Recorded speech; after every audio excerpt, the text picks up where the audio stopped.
It's my pleasure this morning to open the 5th conference for an Euro-African academic partnership that for this year we selected a very important, let's say, topic for the discussions and the presentations of today under the title Cooperation for Sustainable Culture and Agri-Food Security.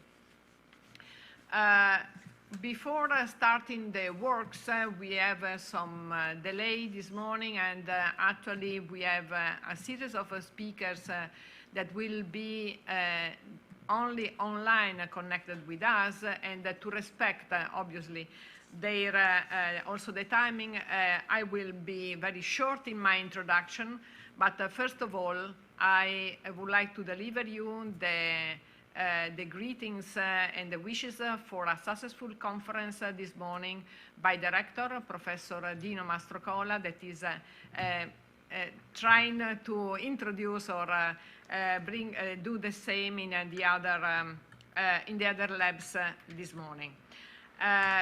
First of all, I would like to thank all the organizers and co-organizers of this conference today, the dioceses, the Atri Teramo dioceses. Then we will have a brief greetings introduction from Don Leuzzi, the Ministry of Foreign Affairs, the ICROM as a co-organizer of this event. We will have a brief greeting from Dr. Weber-Ndoro, UNIDROIT, and the Italian representative at the European Commission. So before to introduce the works of this morning, that will be started with a series of introductory speeches followed by the first thematic session, let me introduce Don Leuzzi, that he maybe would like to give us some introduction and greeting works to the community here. For translation purposes, all the speakers are asked to sit here in my place.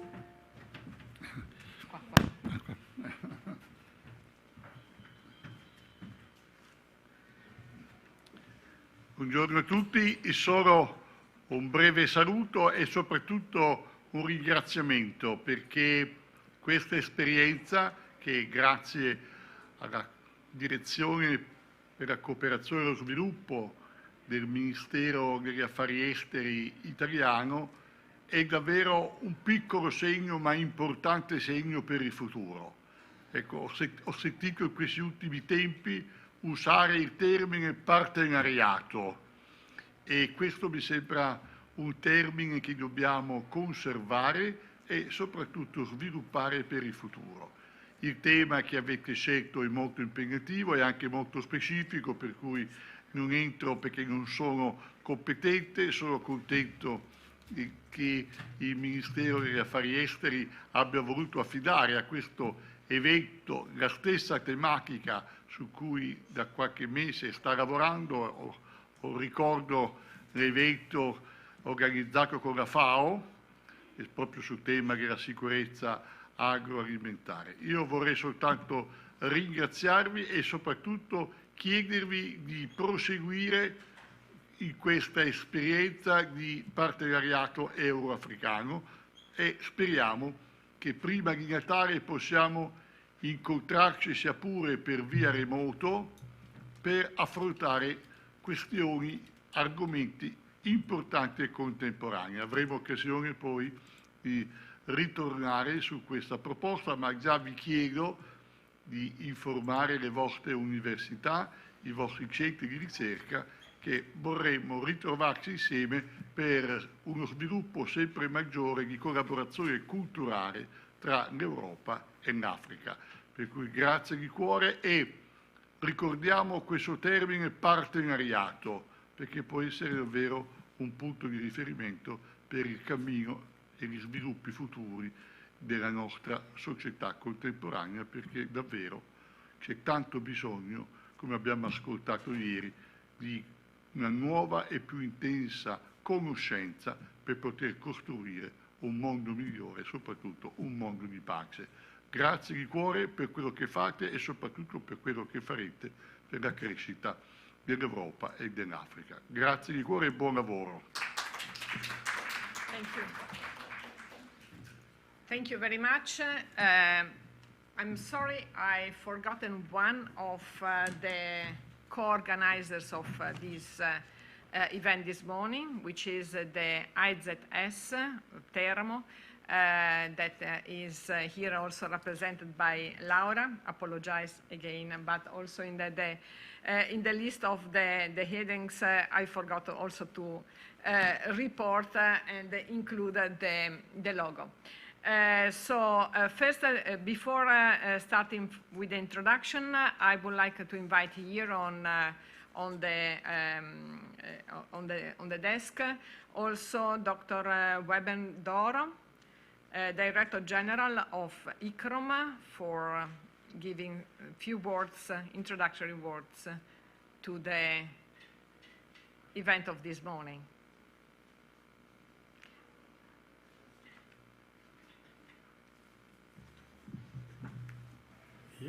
Here. Oh. Because in this way the people that is online can also see. Yes, and also the translator. I'll be disrespecting them by sitting.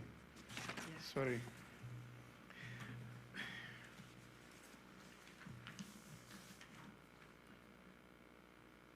Your Excellencies, distinguished scholars, ladies and gentlemen, comrades and friends, on behalf of ICROM, I would like to express my sincere gratitude to the opportunity to participate in the 5th International Conference for Euro-Africa Academic Partnerships at this annual forum of Gran, Sasso. ICROM deeply appreciates this event, and this event provides an invaluable platform for international exchange and dialogue between Africa and Europe.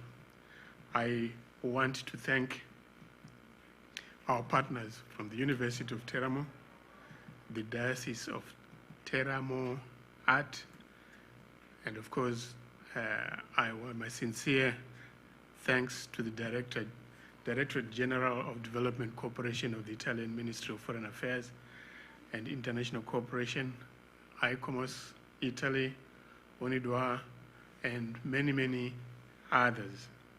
I think this whole idea of exchanging information with Africa, in my view, is an important one, and we should continue doing this. The CS conference theme, Cooperation for Sustainable Culture and Agro-Food Security, is a critical one. It highlights the importance of bridging the gap between these seemingly distinct domains. On one hand, culture, on the other hand, agriculture. And there is a famous saying which says, "We are what we eat," emphasizing the profound connection between our dietary choices and our physical and mental well-being. However, to comprehend the essence of our being and the role food plays in it, it is equally important to consider not only what we eat, but how we eat, how we cook, cultivate, manage, distribute, share, and celebrate our food. In short, food constitutes our culture. It constitutes our identity. I think we all know that Prosecco is associated with Italian culture, so food has everything to do with culture. It is especially important today when we witness how in the globalized world, our food choices wield a profound influence on the the planet's topography, its shape, and transforming its landscape, instigating environmental changes, steer economic forces, and exert far-reaching impacts on our planet. I think, again, we know agro-food production also has an impact on climate change, and therefore food is very important in what we do. The progress of human culture is intricately tied to the evolution of agriculture, highlighting the pivotal role that advancement in agricultural practice have played in shaping human civilizations.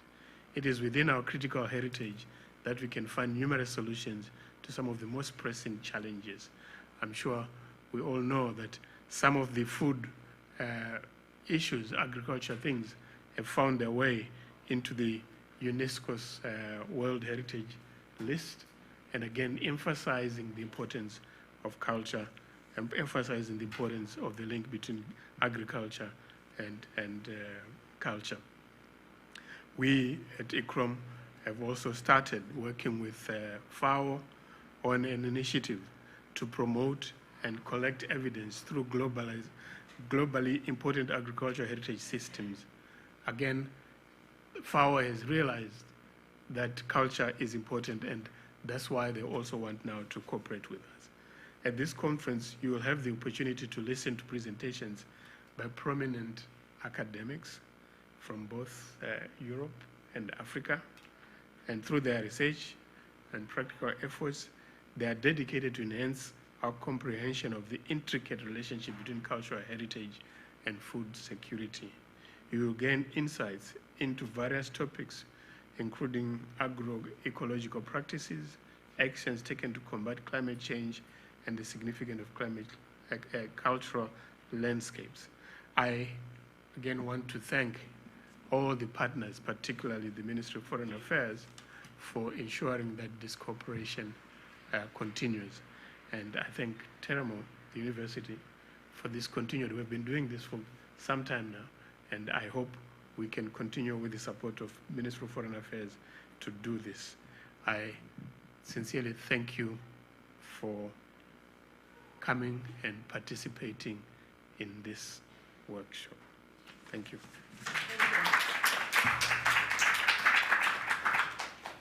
Thank you very much, Dr. Ondoro.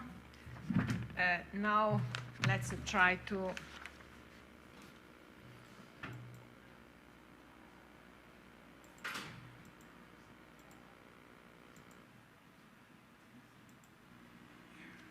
move on with the session this morning. So thanks also to Dr. Ondoro that introduced very well the topics of this morning. I would like to move on to the introductory intervention session. Before, I have to say that for me it's a great honor to be here this morning. I'm a food scientist and technologist. I've been working on on food quality processing and how to protect the quality and the safety of food since, well, I don't say how long. But anyway, this time the conference deals with these aspects, and I think that the community, especially the scientific ones, has a lot to do. But we cannot do by ourselves all, and we cannot face all the challenges that nowadays the agri-food production has to do and deal with. Actually, in this environment, in this framework, we have been discussing among all the co-organizers and try to bridge the issues related to the food security, try to put together the main contributions and the main aspects to be taken into account. So after this introduction session, we will have 3 sessions, one dedicated to the agri-food heritage, security and sustainability, And after, in the afternoon, we will have one dedicated to the food security through One Health approach, and the third one will be dealing with the contribution of traditional knowledge and cultural heritage to sustainable agricultural practices. So actually we have a very dense and intense day, plenty of really interesting contribution delivered, given by experts in the fields, and we are very honored today to have very important speakers that will contribute to our discussions. So no further delay in introducing the first speaker of this morning, and it's a great pleasure to introduce Dr. Francesco Rampa, who is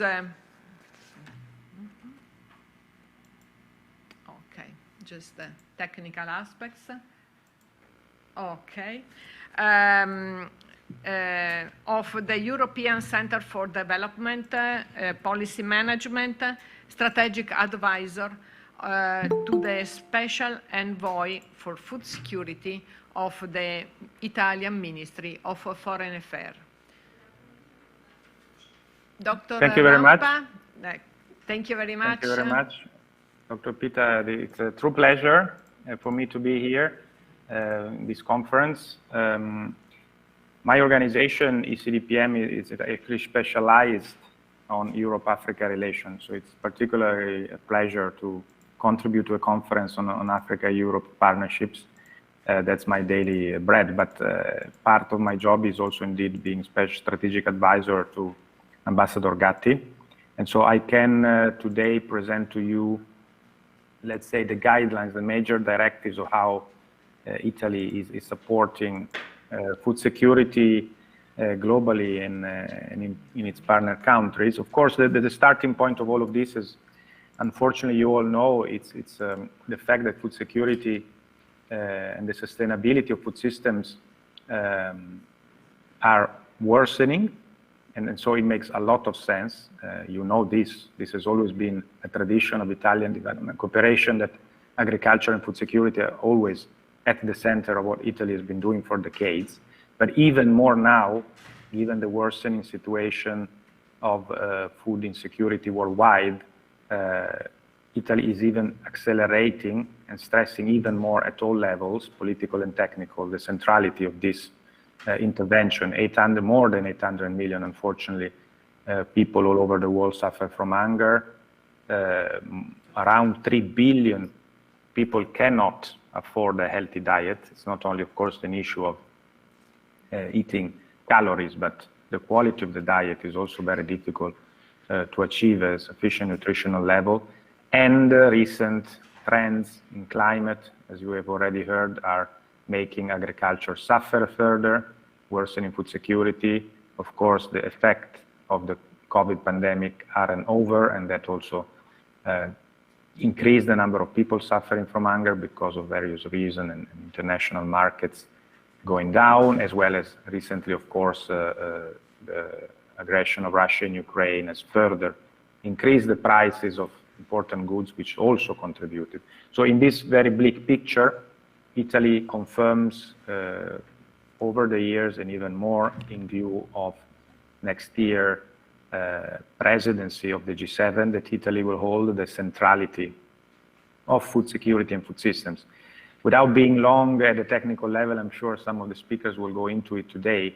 Not only this is important per se as a topic, because all of us have the right to eat efficiently and well, but also because sustainable food systems are now recognized at all levels, increasingly by the Secretary General of the United Nations, who also last week at the General Assembly of the United Nations, but throughout the year, insists that this is at the core of all the sustainable development goals.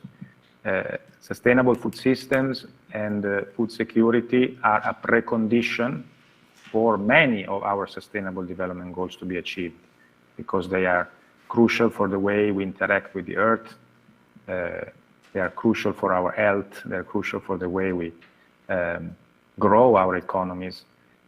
So working on food security and sustainable food systems is crucial to achieve all the sustainable development goals. What Italy intends to do, I will briefly explain today the major guidelines and directions, strategic directions, in a way covering both certain topics of particular interest, and these include the financing of food systems and the contribution of public and private capital to improve food systems and strengthen food security, as well as the connection with climate. These are issues that Italy is leading currently also at the global level, but it is very important maybe to first explain three directions, strategic directions that make Italy at the level of the methods it uses, the instruments, the approaches, a leader in the action against food insecurity. Italy, first of all, is very proud, as you know, I mean, when you walk and you travel our country, to be using its own model. Italy is not a huge donor, it's not a secret in terms of volumes of assistance.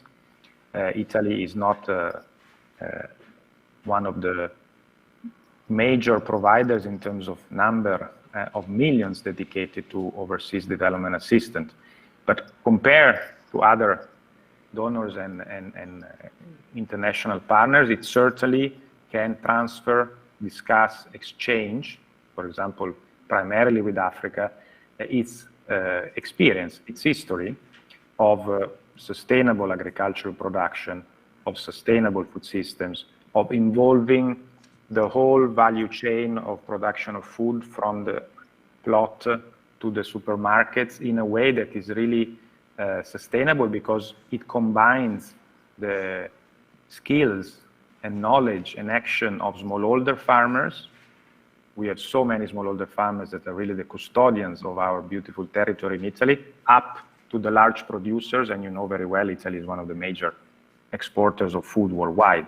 It is the combination of large and small, of public and private, with a very strong focus also on the way we do research. You are a lot in the room, academics, and so the fact that our food system is so strong depends also from the fact that we have such a good environment for researching and innovating in agriculture. And we are able in our actions in Italy not only to finance certain actions, for example, for food security in Africa, but also to use the full range of actors who are in the Italian food systems, including a strong element of research and innovation, and the way we transfer our skills and our knowledge, the way we can show that the Mediterranean diet, for example, is combining the possibility to eat sufficiently with the possibility to eat well in full respect of the environment. So the Mediterranean diet is also a tool in itself to show what is possible, and if we have done it here and we promote with our partners in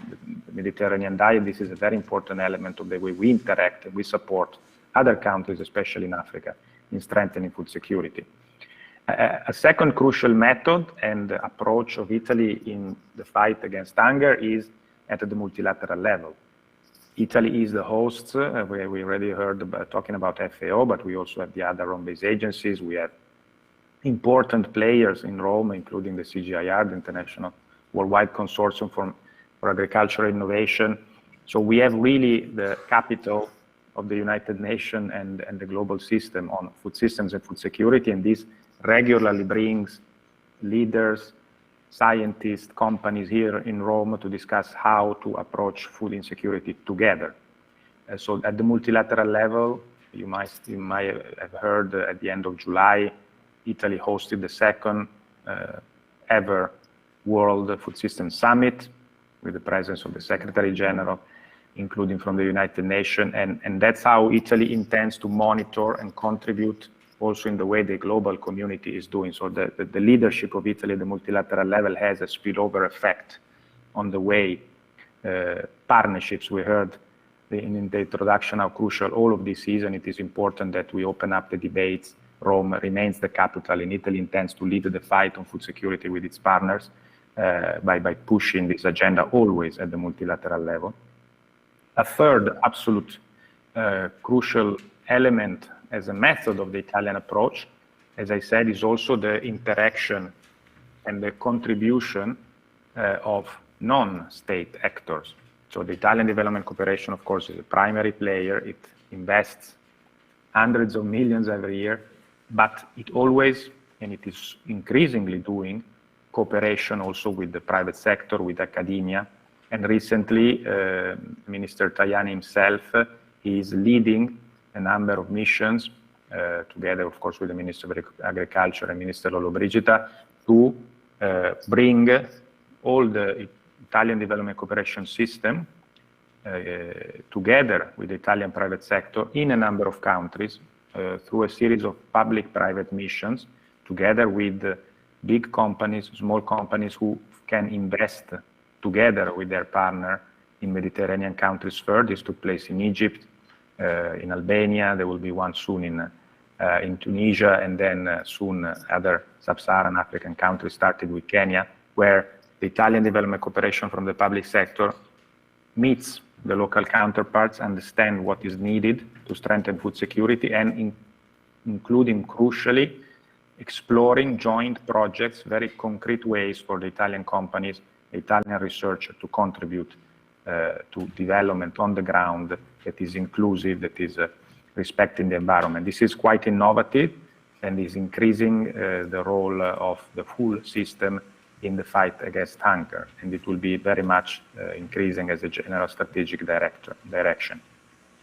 This leads me to two sub-thematic strategic area that Italian development cooperation and in general the Italian system is strengthening its role, and it is the connection between international markets and finance for the fight against hunger, for the sustainability of food systems. You must have heard there are a lot of problems in low-income countries of debt, including after the COVID pandemic. But we also have worldwide finance flows. There are trillions in international markets that are invested in a lot of sectors in a lot of countries, but unfortunately food security and the sustainability of food systems is not yet at the center of the attention of a lot of the institutional investors, a lot of the international banks, a lot of the public development banks, partly because agriculture remains a risky business, but often it's also a perception of risk that is too high, for example, in Africa. So there is a whole conversation taking place where Italy is taking a strong role on how the international financial architecture, we have the World Bank, International Monetary Fund, public development banks like Cassa Depositi e Prestiti, for example. All of these resources that normally operate in other sectors, and have been focusing on infrastructure investments, for example, need to be paying much more attention to food security. And what Italy is doing under the leadership of the Ministry of Foreign Affairs, but also Cassa Depositi e Prestiti itself, is using public resources to be simple, sort of a guarantee system, using public capital to guarantee the risk of private investment, so to stimulate much more the involvement of local financial intermediaries, banks, the private sector. So when Italy goes out to strengthen and to work with the partners in Africa for food security, it brings Cassa Depositi e Prestiti to discuss directly how the local financial market can be guaranteed in order to invest more and go beyond what we believe is often an excuse that the financial markets consider agriculture too risky. Agriculture, as I said at the beginning, is the center of the future of the Sustainable Development Goals. If investors understood that by looking more at sustainable agriculture, they would actually guarantee themselves a better business in the future, because they would help not spoiling our water, our forests, our seas, our air. So understanding that this is a medium-term investment would generate another way of thinking even of the return on investment on capital. So this action on better finance is a discussion at the global level. It will also be a way to look at the resources that countries like in Africa have increasingly troubles, for example, with debt, and bring together a public-private approach in particular to financing agriculture. Lastly, a second crucial element that has increased as a conversation worldwide, including at the Food System Summit at the end of July in Rome, but it is taking a stronger role in the Italian approach to fighting food insecurity, is of course the connection with climate change. We know that climate agriculture done in an industrial way globally is contributing up to 1/3 on average to global greenhouse gases emissions. We know that agriculture uses on average 70% of freshwater resources. So the interaction between agriculture and food systems is currently problematic, but it is the future of sustainability, as I said. So this connection with climate change at the center of the current political and technical attention of the Italian Development Cooperation when fighting hunger. Italy has already announced at the Food Systems Summit with our Prime Minister and Deputy Prime Minister a strong partnership with the United Arab Emirates, who are the presidency of the COP, the international process for implementing the Paris Agreement, which will take place this year, COP28 in December. And it is by bringing the centrality of food security for all the climate change conversation, Italy hopes to have two benefits in itself, contributing to a more sustainable agriculture globally that avoids greenhouse gas emission, but it is especially looking at the way we can support, in particular in Africa countries, to adapt to climate change and hopefully much more resources in the future. We believe that climate threat is everywhere. Now people are starting to understand. Unfortunately, last year we had in Europe the worst ever drought. This is happening in Africa, unfortunately, for many years in the Horn and in the Sahel. So this issue is being felt by everyone, and so we can make now a connection to the public opinion, to the political attention to climate, to dedicate more of the climate finance resources to the fight of food insecurity and sustainable food system. So thanks again for the opportunity. All of this strategic direction will be highlighted even more next year by the fact that Italy hosts the presidency of the G7, and it can be certain, as already announced, that food security, the partnership with Africa, importantly, the partnership with Africa in all of the sustainable development goals, and in particular in strengthening food security, will be at the center of the Italian G7 next year. Thank you very much, and I look forward to the rest of the presentation. Thank you very much. I think that all of us really appreciated the fact that somehow in your contribution, you highlighted the role and the importance for facing all the challenges of the food system, the need to develop actually a new ecosystem, plenty of stakeholders, but not only people. We need the tools. We need, sorry, it's my clock. We need the tools, but also economic resources. And this is absolutely something that we have to try to put together, to cooperate on, and finding important solutions. Thank you very much. If you can stay with us, you are welcome to stay online with us. Now, I would like to introduce Professor Riccaboni, the next speaker of this morning. Professor Riccaboni. Good morning, everybody. Good morning. Professor Riccaboni is professor of business economy at the University of Siena. He was also rector, past rector of the University of Siena, and is a co-chair of the Sustainable Development Solution Network Europe, and is an honor for us for having your speech this morning here. And if you are ready, you can upload and share your screen. The title of his presentation is Research and Innovation in Food Security in the Mediterranean, the contribution of the PRIMA projects that we know you are also managing at European level. So thank you very much. Thank you, Paola. Thank you for your kind invitation, and I apologize for not being with you today. I think that what you are doing is great. Really, we do need cooperation. We need a Euro-African partnership, and as you write in your title, Euro-African academic partnership. I mean, academics, universities, research centers can really help to build bridges We want to build bridges among the two shores of the Mediterranean, not walls, and academic activities, research activities, innovation activities can be very helpful.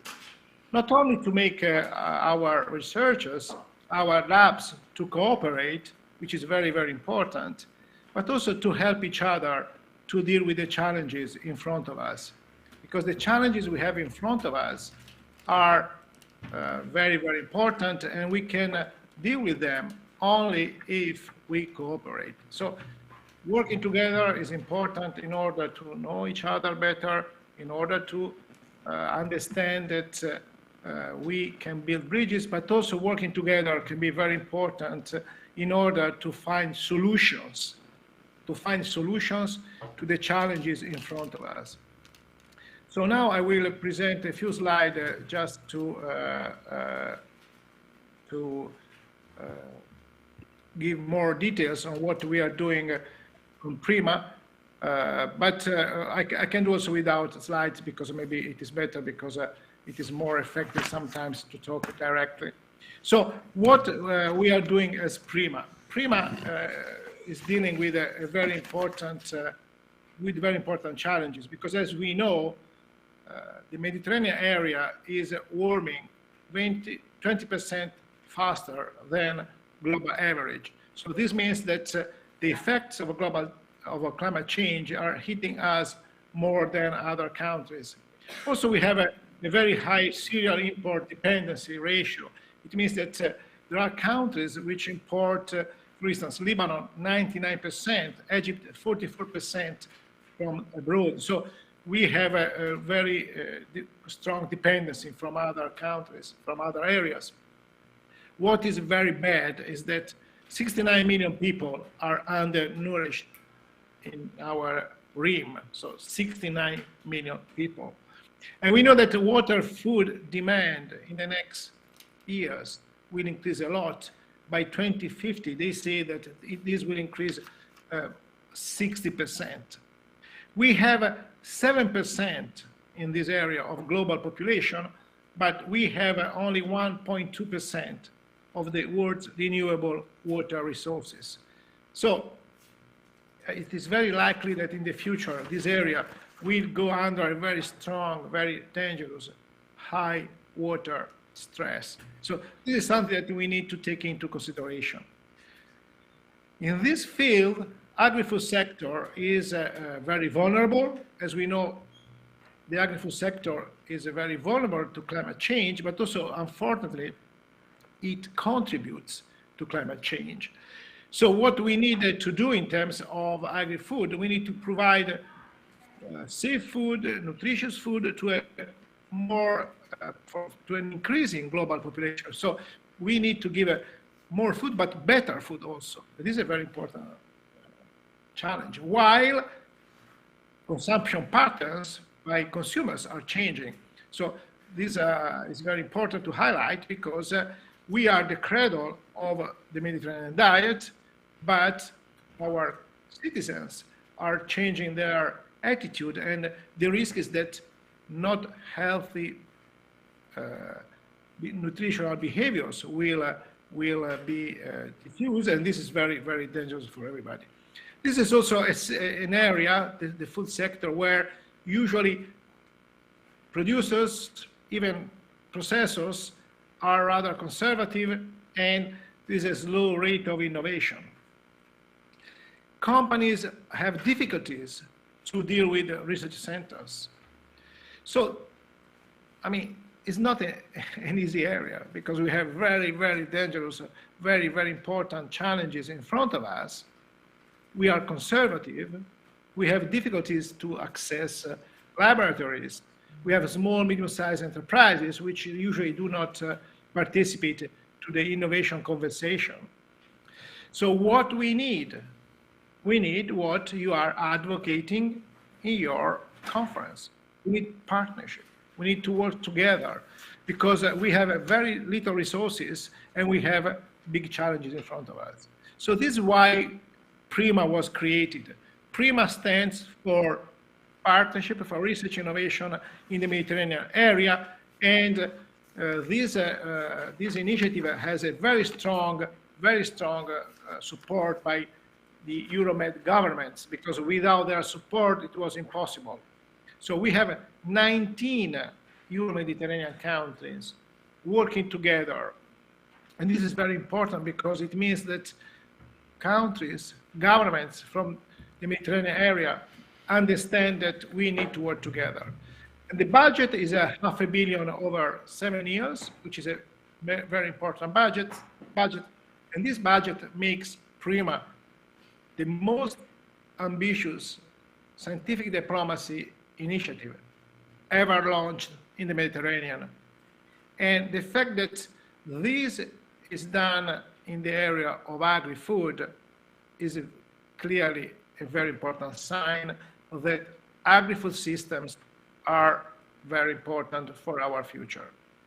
So 19 countries means all the Mediterranean countries, and on top of them, also Luxembourg and Germany. And this is very important because it shows us that there is a strong interest also outside the area of the Mediterranean. And of course, also Brussels is with us because this initiative is for half funded by 19 countries and for half funded by the European Commission. So what we are doing is that we built and now we are running a foundation in Barcelona, in Spain, where we are launching calls. We are defining titles and topics for these calls. Then we launch these calls, and these calls, we have many partnerships which participate to these calls, and we select, according to the very rigorous rules of Horizon 2020, we find beneficiaries of these money, of these calls. And numbers are very, very clear. We have funded so far, after 5 years, 18, 19, 20, 21, 22. After 5 years, we have funded 202 projects. It's a lot. But the number I like more is that the number of beneficiaries is almost 2,000. If you consider that each team has around 10 members, it means that we have almost 20,000 researchers, small, medium-sized enterprises, foundations, because we are also open to the private sector, working together under the same research innovation agenda. And that is very, very relevant. I mean, we are building up an ecosystem, an innovation ecosystem. And what is relevant is that we have given out so far 286 million, and 20% goes to the private sector, which is very good, but also almost 30% goes to the Mediterranean partner countries, which means non-EU countries. And this 30% shows that research innovation being performed in southern and eastern Mediterranean countries is very good, because we give out money according to the rules of Horizon 2020, Horizon Europe, and you know that the criteria are very, very selective. So it means that the quality also of research innovation in the south is going up, and this is very, very good. So this is extremely relevant. We are creating this important ecosystem of innovation. And our areas, main areas are three, are efficient use of water, sustainable farming practices, and food value chains as lever for growth.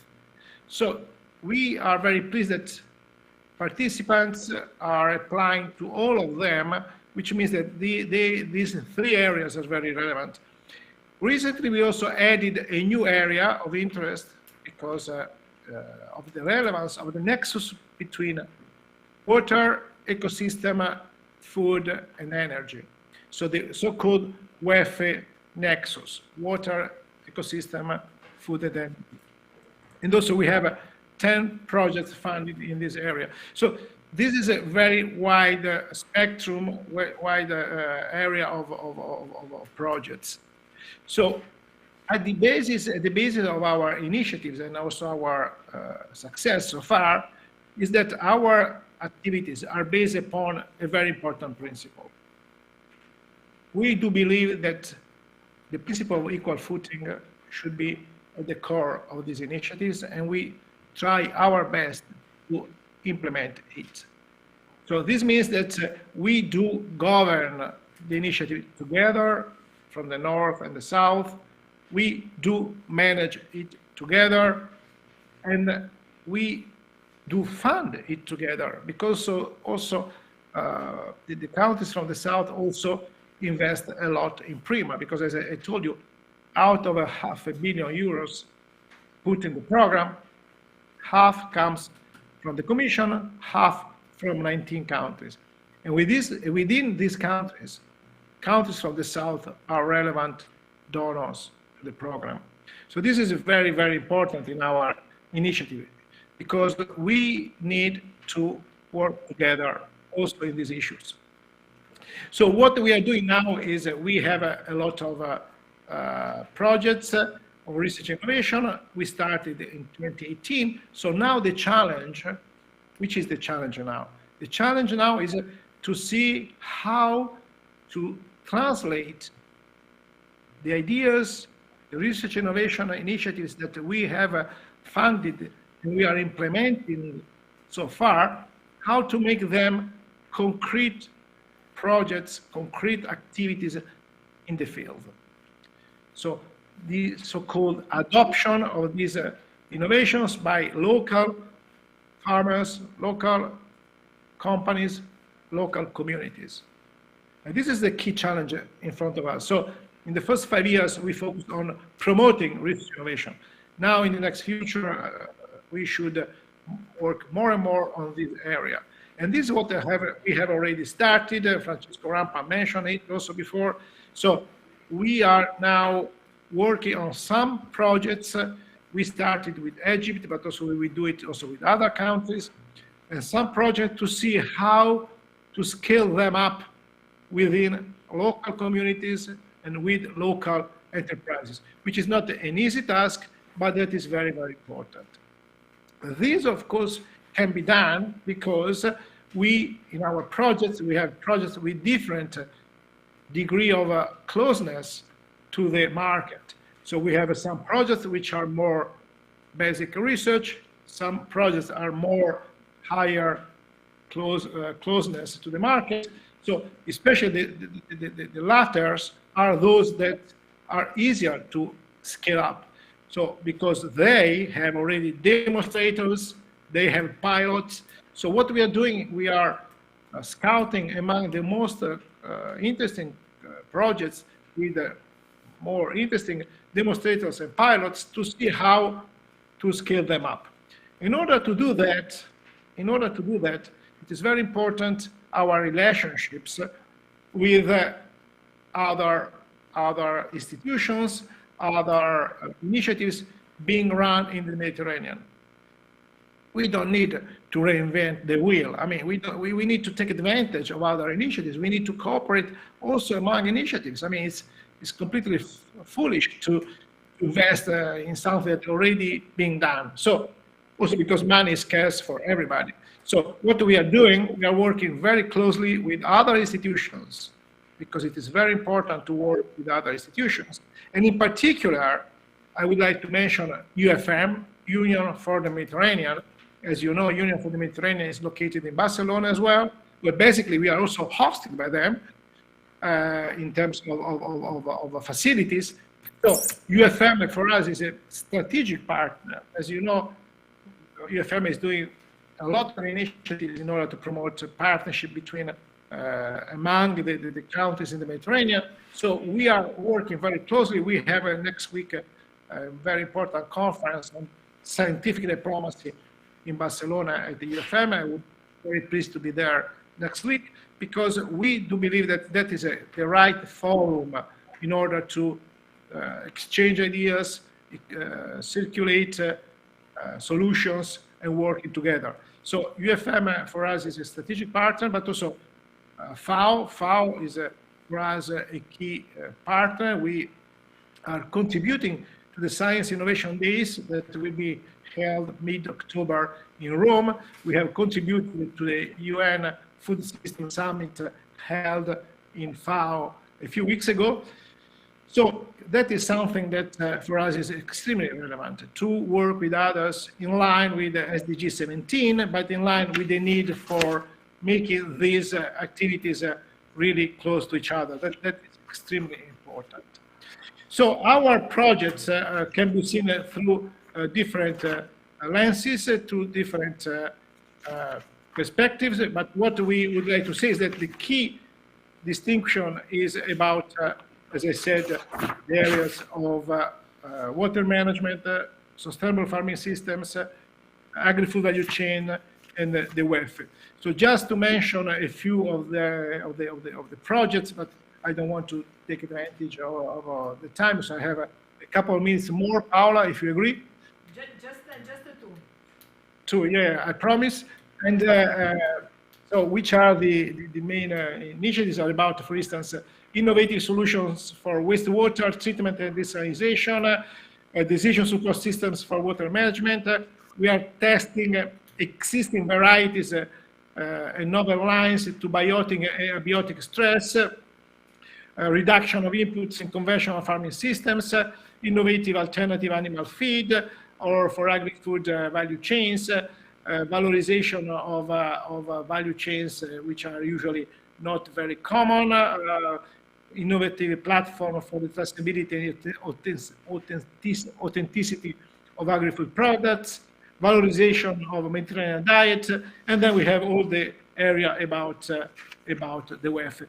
But I would like to use the last minute just to say that a few things. First of all, partnership are essential. Congratulations for this initiative that you are launching, because we do believe that we need to cooperate. Solutions need to be scaled up, and this is what we would like to do. If there are, from the audience, colleagues who would like to be involved in these efforts, we are very keen to listen to everybody. We need also to put small, medium-sized enterprises and farmers at the center of everything. We need to be sure that they are sustainable, but also that they are profitable. We need to coincide profitability, sustainability, and there are small dimensions, and innovation can be key for that. But we need also to be sure that we promote their profitability. Otherwise, of course, we do not have a future. Just to conclude, the Mediterranean is a pilot for the world. We should make it in a good way in the Mediterranean, because if we can make it, then we can show to the world that we can win the challenges of climate change, of lack of water in the future. Thanks for your attention, and back to you, Paola. Thank you very much. Really, your contribution is was really important by representing somehow, I always say, a best practice among the European frameworks of initiatives that support research and innovation, but in a closer relationship between who is doing research and who is also trying to exploit it and scaling up. And this is absolutely an important model. And I think that this model could be really used as a reference also for projects in the African area and in a cooperative framework between Europe and Africa as a whole continent. So thank you very much. We are a little bit late on our schedule, so you are really welcome to stay with us also for the next speeches and all the morning, but we could also understand if you ever to leave us for other duties. So I move now to the next speaker of the morning, which is Professor Peter Kwapong. thank you very much. He is here in the room, and he will deliver in presence his talk. Peter Kvapong, I hope really to have not mistaken too much your surname, is a professor of entomology, University of Cape Coast, director of International Stingless Bee Center from Ghana. The floor is yours, and the screen is yours as well for all the online participants. Thank you very much.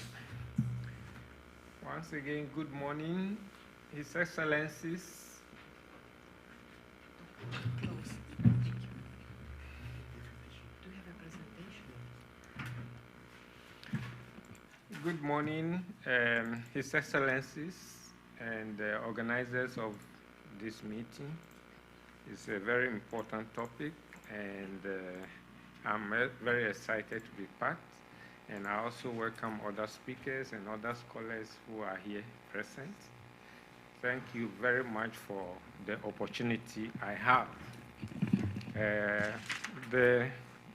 We are trying to look at food security. And for me, my area is bees and pollination.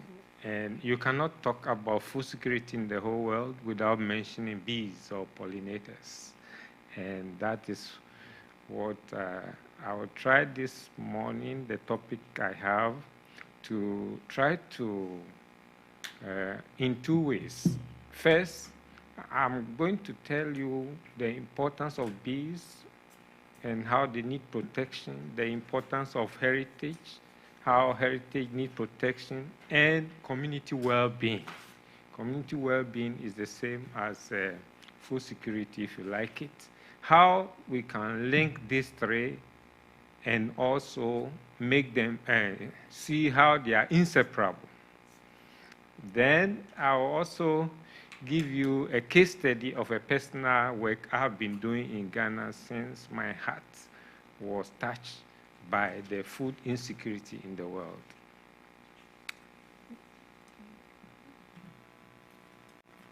Yeah, so both wild and managed pollinators provide a wide range of benefits to society.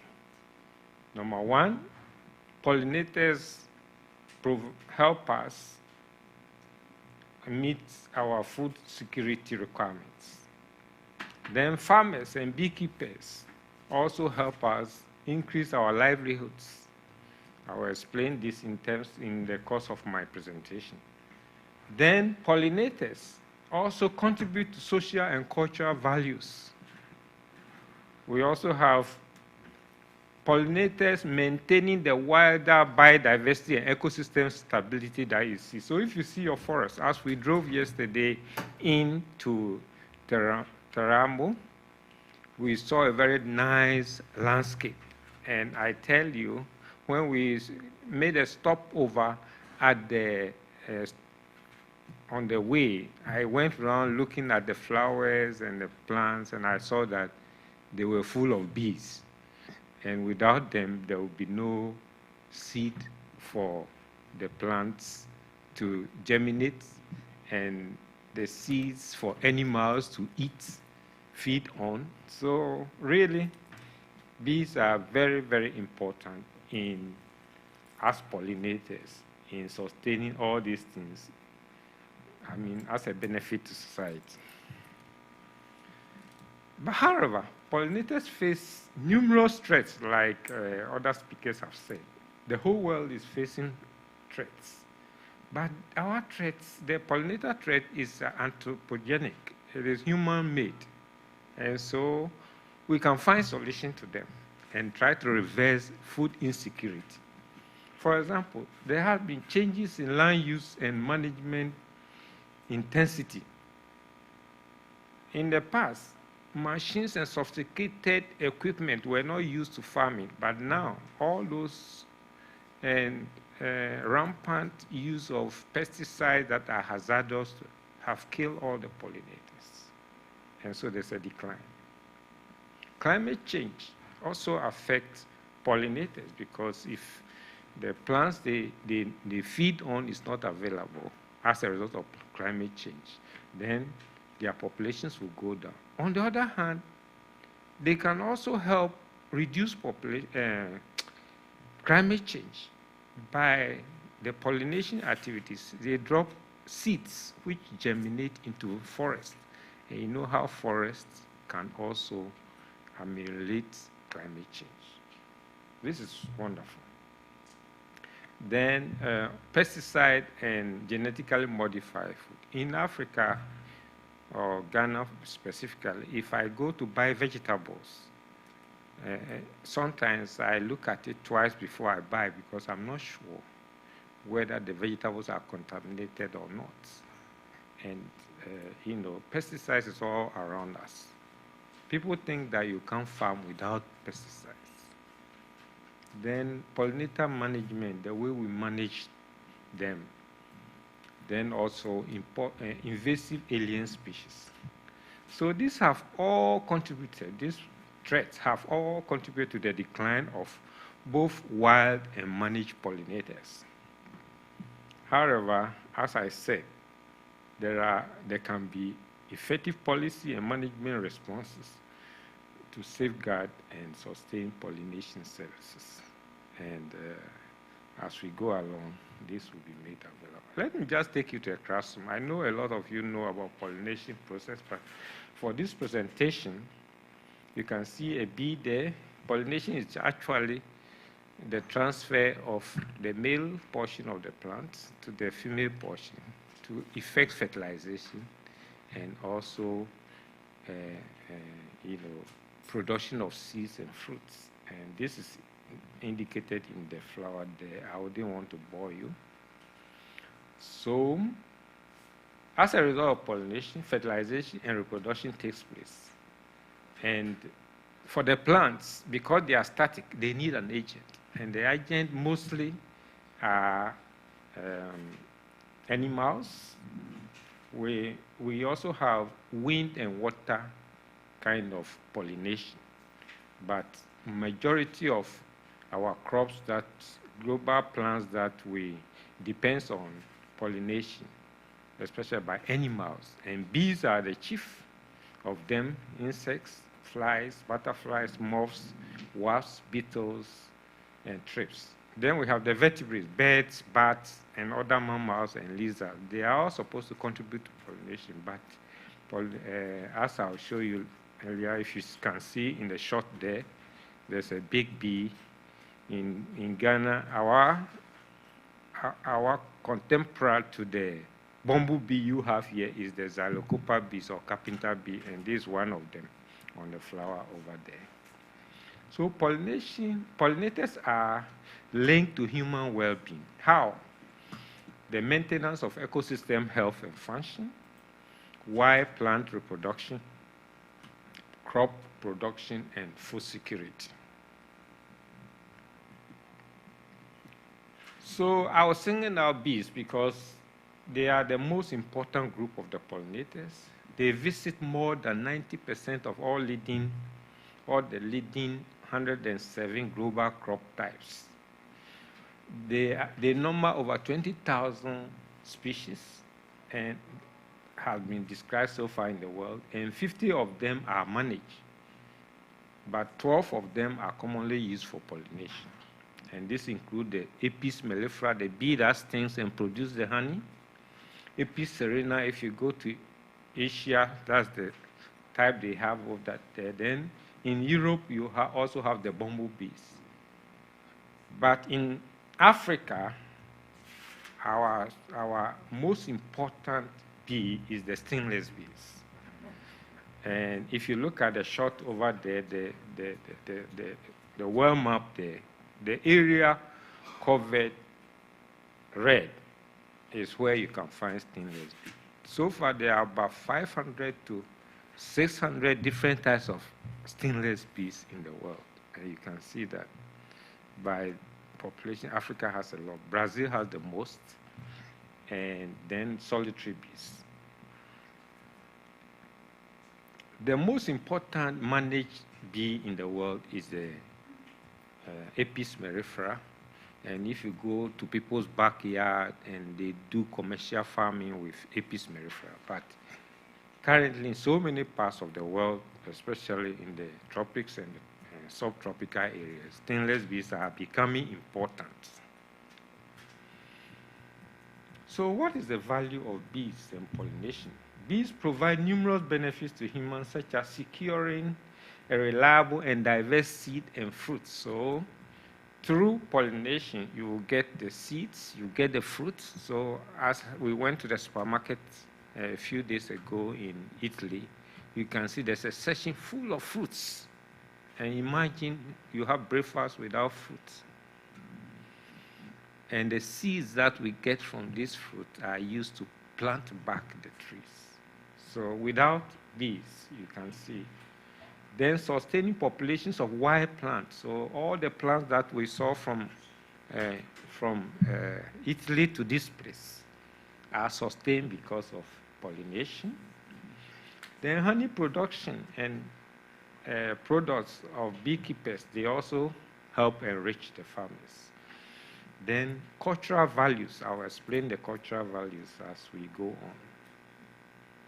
So in effect, we are saying that bee-pollinated plants add yield and quality to approximately 75% of globally important type of plants that we have. The economic benefits of bees.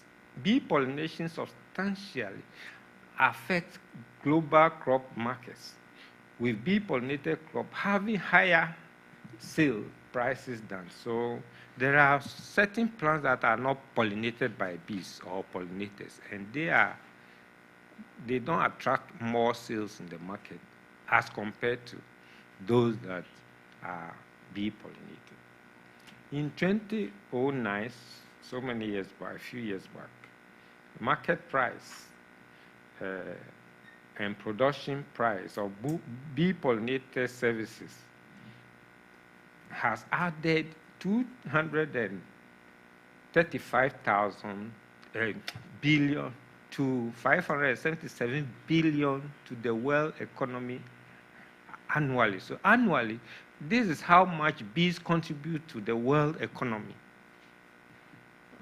Some funny story. Recently, Ghana went into debt, and we were looking for just $3 billion to bring us back.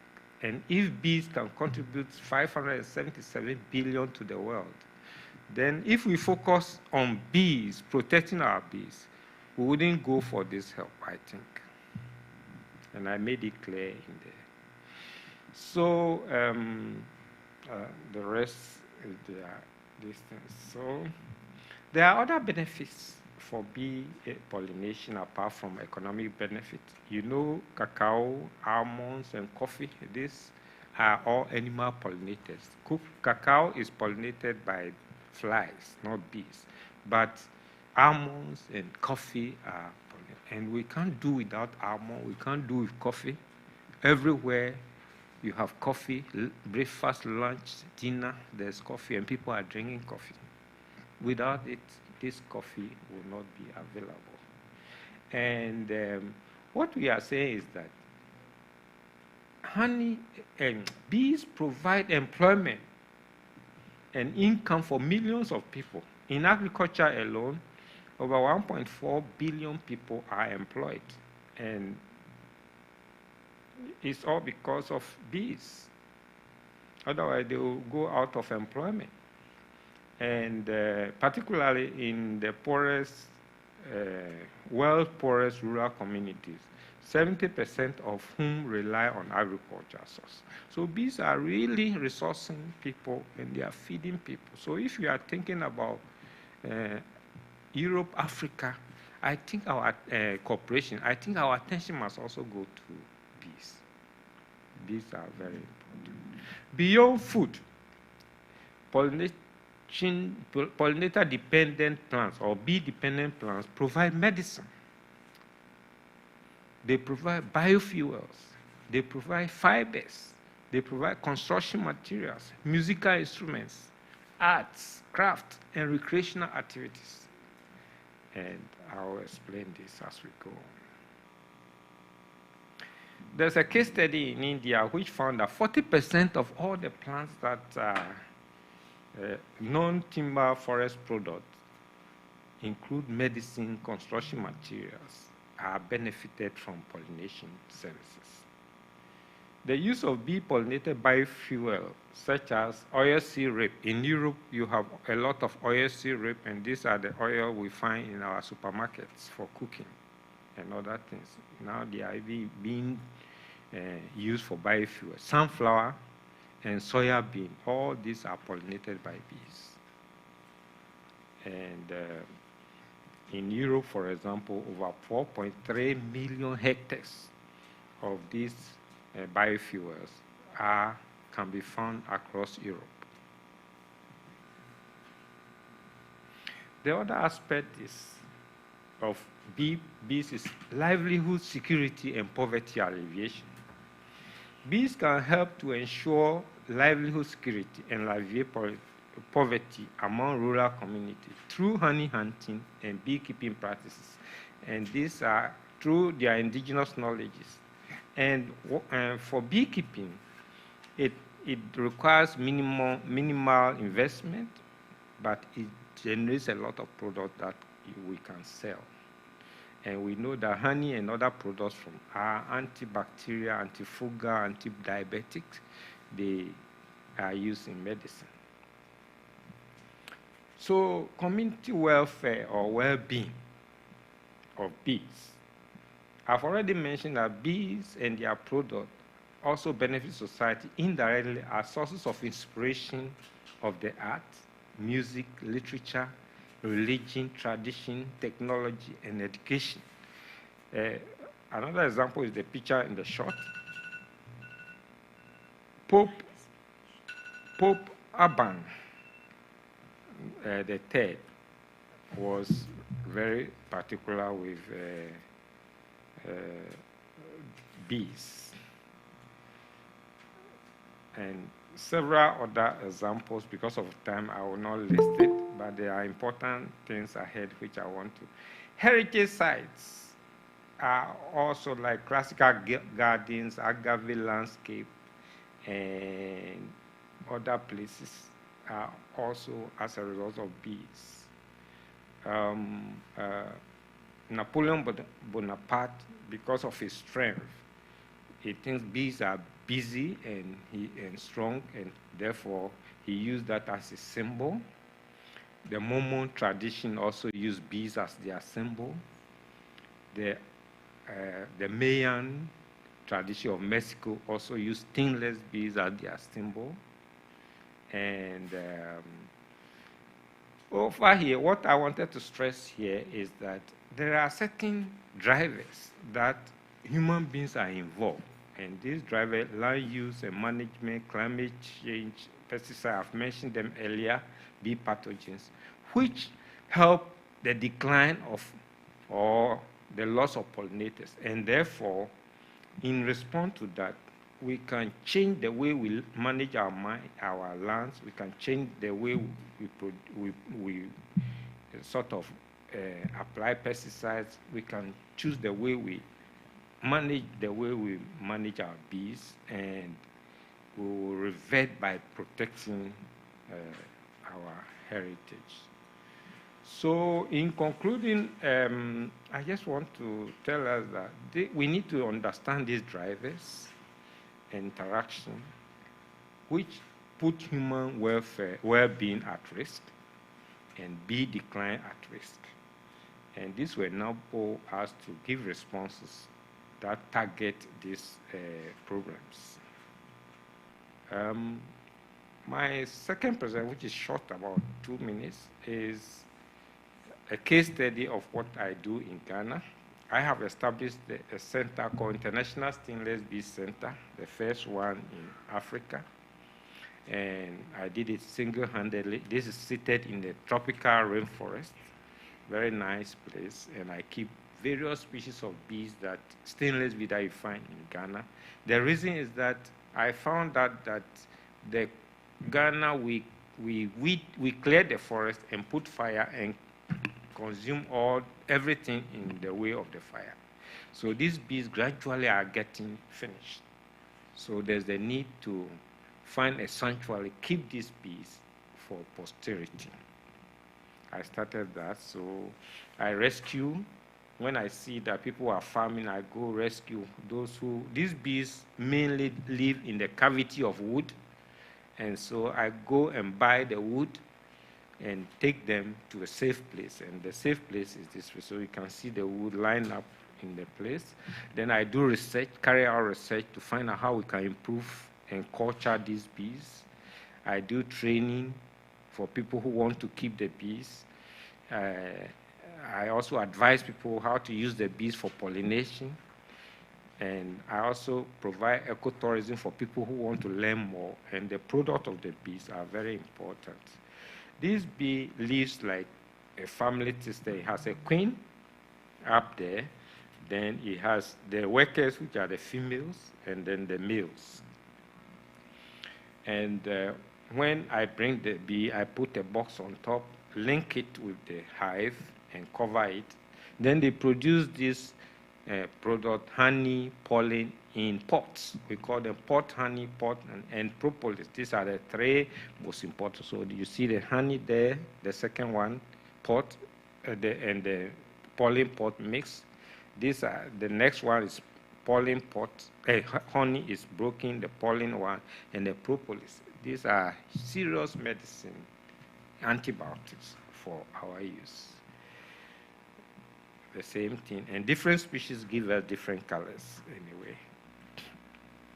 In ecotourism, people keep flocking the center to come and learn about stingless bees. Then I do education to the school children, the future leaders, to also know how important bees are to their to the ecosystem, their communities. I do this for school children free of charge. I also have international students and local students come and spend time with me, and we do research. Some of them are going through the bush, looking for the forest, looking for stingless bees. They come and look at how the bees fly in and fly back for about a few months, so forth and so on. Then I do training for local communities who want to go into beekeeping, stingless beekeeping, carry out these things. So, to conclude, I'm saying that from my presentation, there's a link between peace, heritage, and then community well-being. And this is inseparable. If you take the bees out, all others will fall apart. There will be no food, there will be no heritage. So our attention in this cooperation, I think that we should focus on the bee. And if we focus on protecting the bee, all the others we are crying about, even climate change, can be managed somehow. Thank you very much. I forgot one success story. Yesterday, my university became the first, was ranked by the Times Higher Education World University Ranking. My University of Cape Coast was ranked #1 in Ghana, #1 in West Africa, #7 in Africa. So I'm celebrating. Thank you. Thank you very much. Actually, your presentation is absolutely in line with the aims of the conference today. I mean, bees for me represent something like an angel-like for humans, because they are indicators of the healthy status of our environment. And actually also at the University of Stermo, we are investigating, there is the group in the medicine veterinary, group of researchers that are working on that, and we in our department, we are working on honey. That we don't have to forget that is the first source of sweet food for humans. I mean, there are ancient heritages and paints that are witnessing this. So thank you very much for your speech on something that is relating food, heritage, environment, and then introduce also aspects that we will deal in the One Health session. So thank you very much, and now we have... Thank you too. Thank you, everybody. Thanks to all the speakers of this introductory session this morning. We have now the coffee break, and let's keep it as short as possible because we have other speakers online that are waiting for their speeches. So let's start back at 11:20, 20 past 11.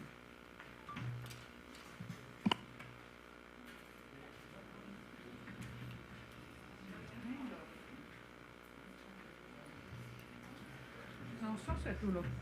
I don't know if you know.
eventi. Sì, perfetto, grazie. Grazie tante.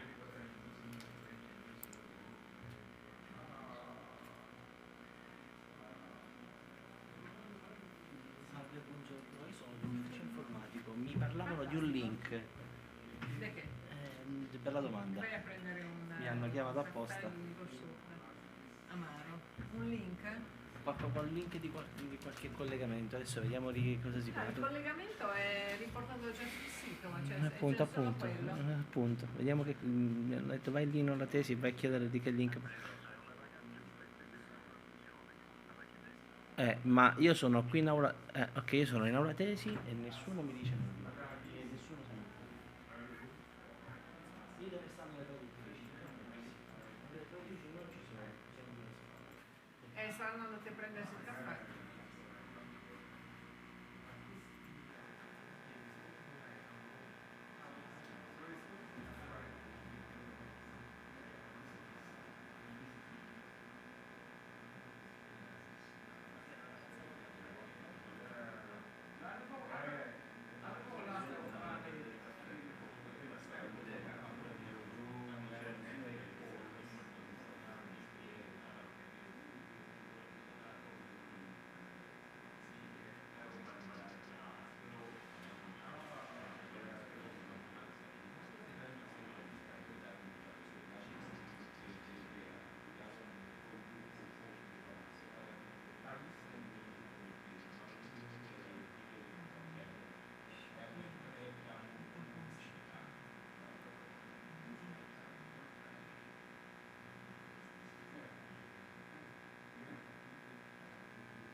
Dicevo, dove sei andata?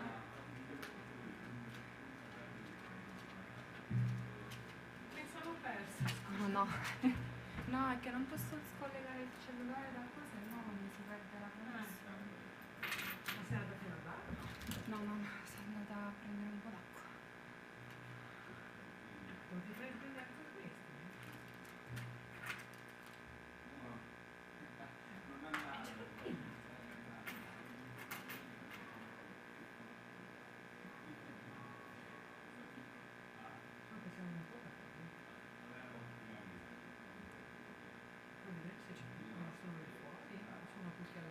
Non sono in giro perché non ho visto nessuno rientrando.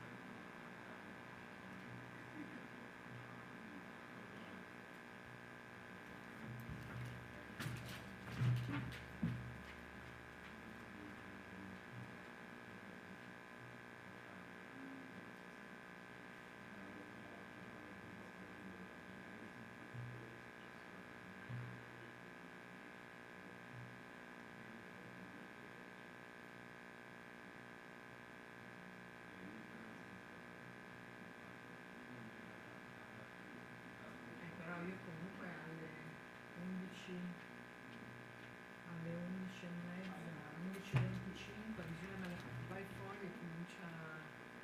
Però non c'è proprio nessuno qui davanti.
while in the next we have the round table where we can do some. Yeah, I will ask people to come here or here with the microphone and give the. Okay. Yeah, was in the introductions there was some.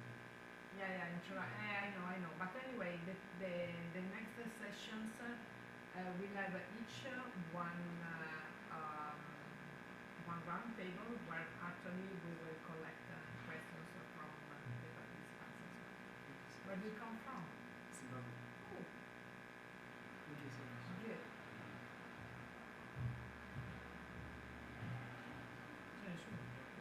No. Qualcuno è tornato. Estera, we need to call the people because we are late.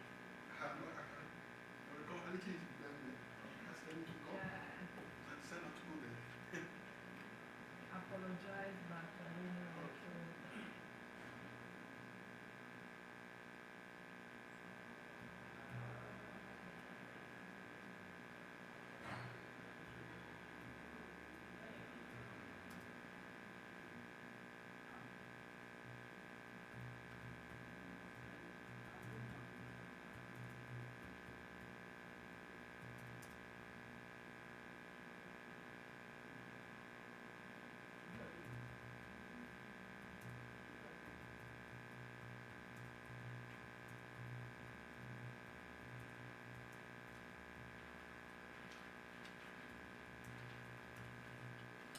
Che scrivo.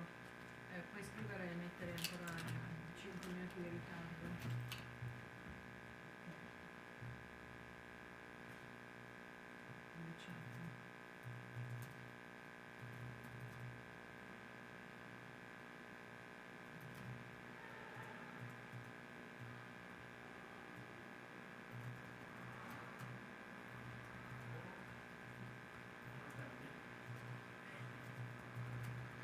Siamo un po' in ritardo.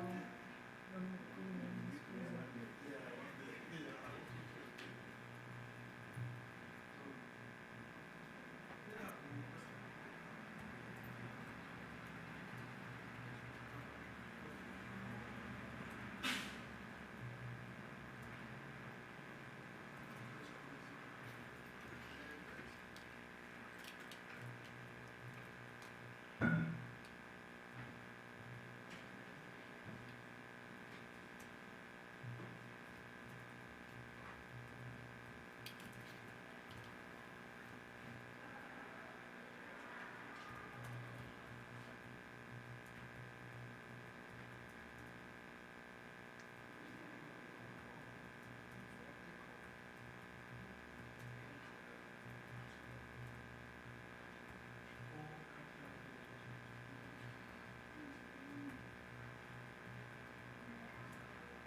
Ciao.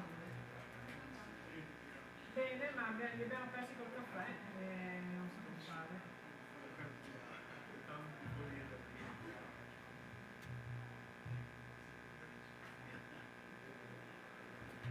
Perché adesso dobbiamo far partire il segreto.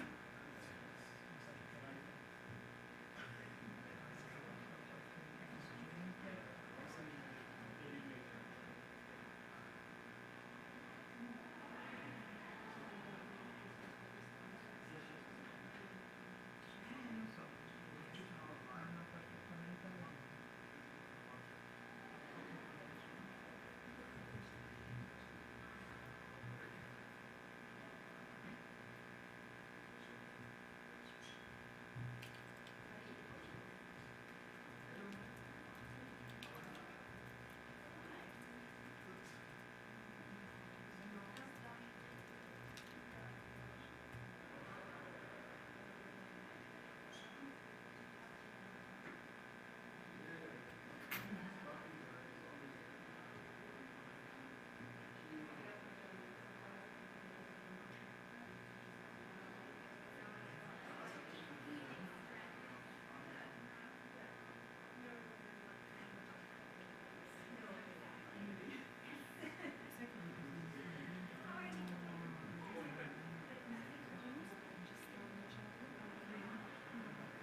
So, thank you very much. Let's move on with the first session of the conference that is taking place this morning. And the first thematic session is led by myself. I will moderate the different contributions that will be online all. And the session is titled Agri-Food Heritage, Security and Sustainability of Food Systems. It's a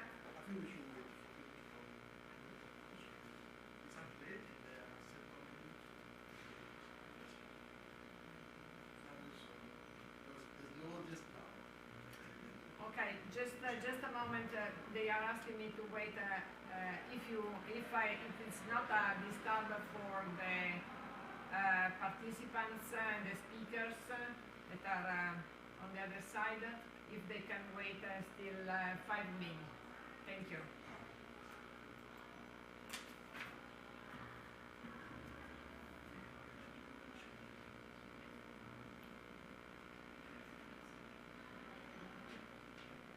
Espera, can you help me in calling back?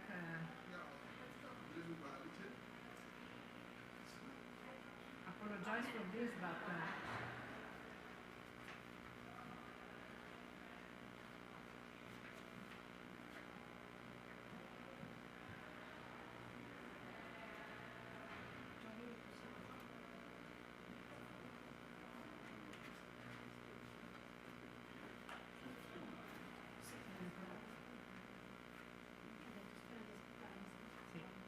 ma io aspetto 2 minuti poi. Esatto. Aspetta veramente 2 minuti, poi inizia.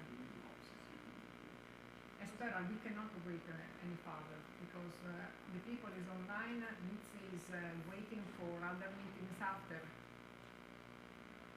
The participants were asked to be back at 11:20.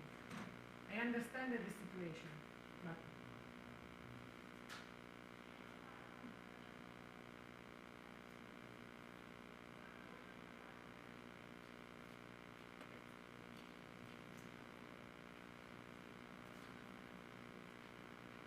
chiudi la porta perché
so here back and let's actually really now start with the contributions, and I would like to call on the screen Professor Andrea Segre, who is Professor of Circular Economy and Sustainable Development Policies at the University of Bologna, and I would say that he is founder of an important initiative on food loss and food waste that I'm sure that he will introduce during his talk. Professor Segre, the floor is yours. Thank you very much for inviting me. I'll try to share a presentation. Let's see whether it will work. Just say me yes, and I'll start. Yes. Fantastic. Yes. Very yes. good. Perfect. Thank you. Yes, is true. I will try to deal this, to tackle this important issue on food loss and waste. So, in the frame of our session, is more on food security and sustainability, but by chance, I would say, today is the fourth International Day of Awareness, this is an important term, of food loss and waste that the UN celebrate since 4 years. And by the way, yesterday in Rome with the FAO, we launched our report, our cross-country report on food waste with a tool that will be part of my presentation.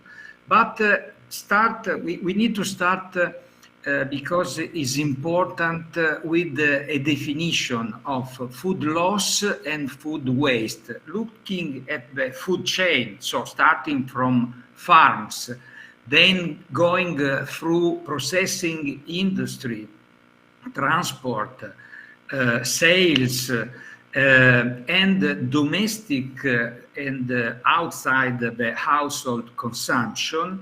We have different definitions. Here you find the United Nations, the FAO definition that take loss from farm to transport and waste from retail to household and restaurants, canteens and the like.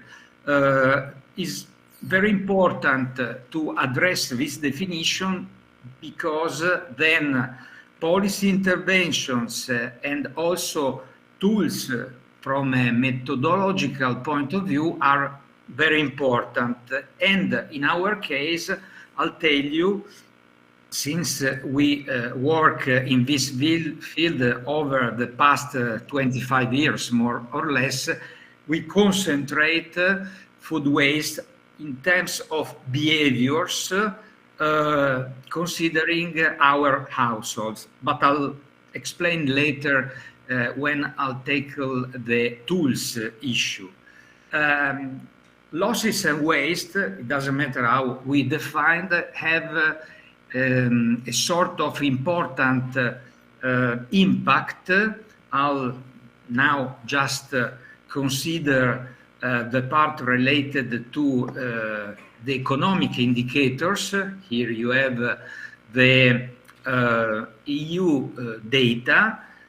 See carbonic emissions you produce, transform, transport, use soil, water, which is another impact, work hours, but also there is a part related to nutrient waste. When you lose any kind of food item, you have, of course, since this food item was produced to be consumed, you have also a loss in terms of nutrients. And the exercise made by the UN calculating some indexes from the point of view of losses, the FAO is working with this food loss index report.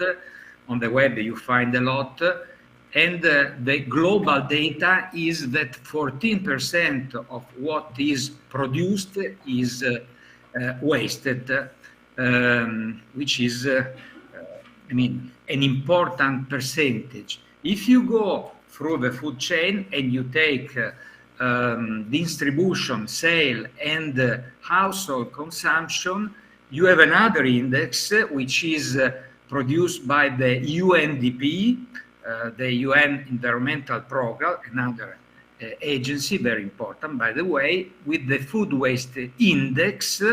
And you see, in terms of percentage, we waste some 17% of available food, which is really an important amount.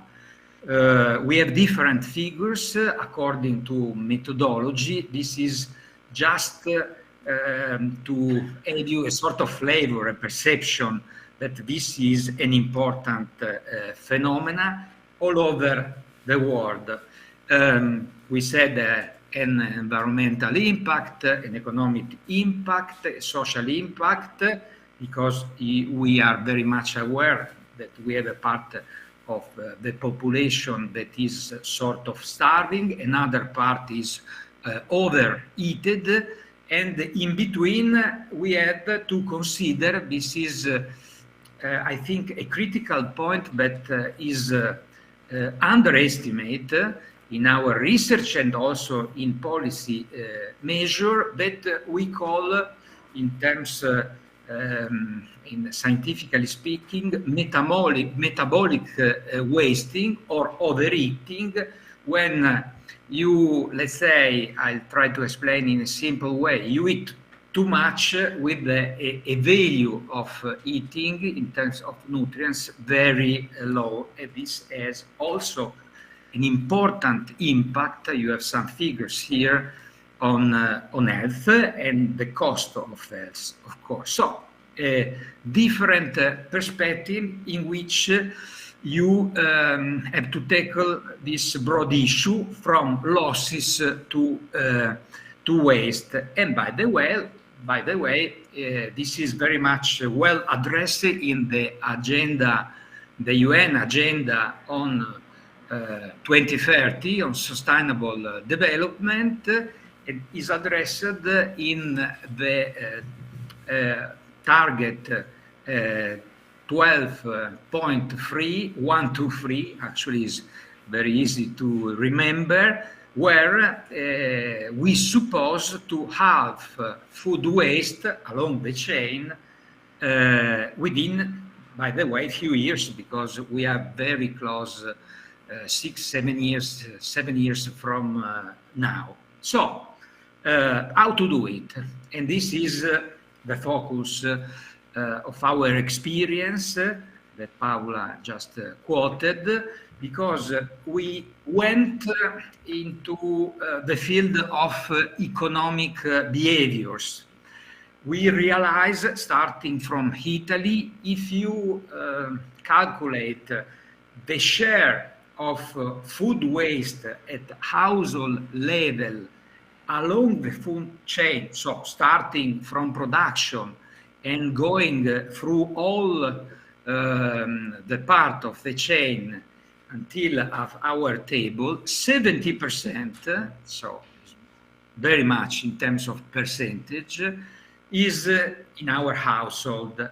And this quantity and quality of food that we throw away is not possible, as in other cases, to be recovered to benefit charities. We started with this academic spin-off, Last Minute Market, which is still working, in trying a sustainable way to recover food wasted items, products, and donate this part of unsold product for this and for different way to benefit charities